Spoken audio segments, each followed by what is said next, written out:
We have previously looked at the enteral routes of administration that in some way involve the gastrointestinal tract, and also routes of administration that involve application of a drug to a mucous membrane or an epithelial surface in the body.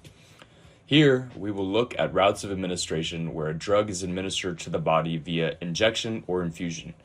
The final group of routes of administration that we will discuss are referred to collectively as the parenteral routes of administration. So par means beyond or outside, and enteral refers to the gastrointestinal tract.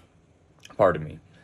So the parenteral routes of administration involve routes that do not involve the gastrointestinal tract. However, clinically, the parenteral routes of administration refer mostly to an injection and infusion routes of administration.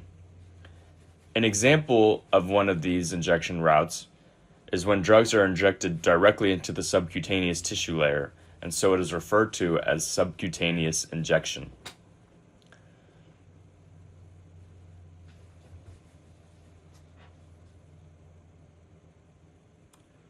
Drugs can also be injected directly into the muscle layer, and this is referred to as an intramuscular injection. For both of these routes of administration, the site of injection can be either the arm or the thigh, and for subcutaneous, it can be also the abdomen. Both of these routes of administration have a super fast onset of action, but they are limited in the amount of drug that can be delivered. And for these routes of administration, the drug is given in solution form. Another parenteral route of administration involves delivering the drugs directly into the bloodstream, and more specifically, into the vein.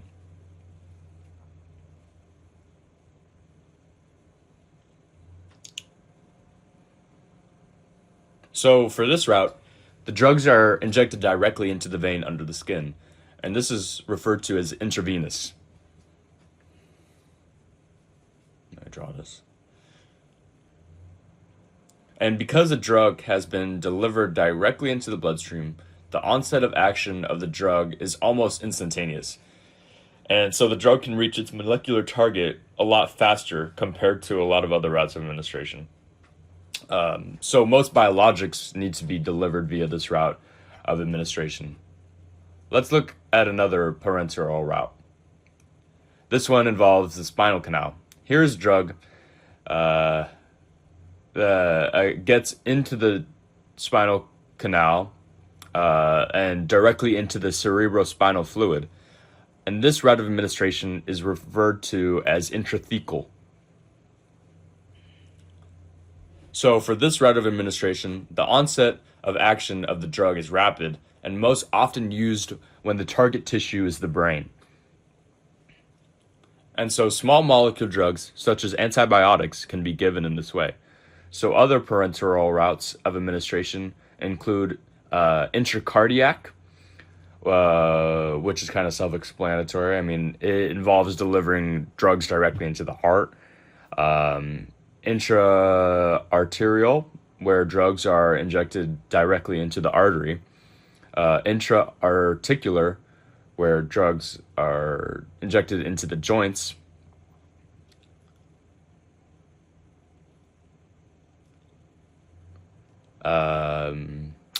What else? Intraperitoneal, where drugs are injected into the peritoneal cavity, or intravitreal, where drugs are directly injected into the eye. So although we only looked at some specific examples of routes of administration, there are tons of routes of administration that exist. And there are many, many differences between these routes. So the route of administration employed will not only determine how the drug goes into the body, but also determines where it goes and what will happen to the drug in the body once it's administered. Thank you guys for listening.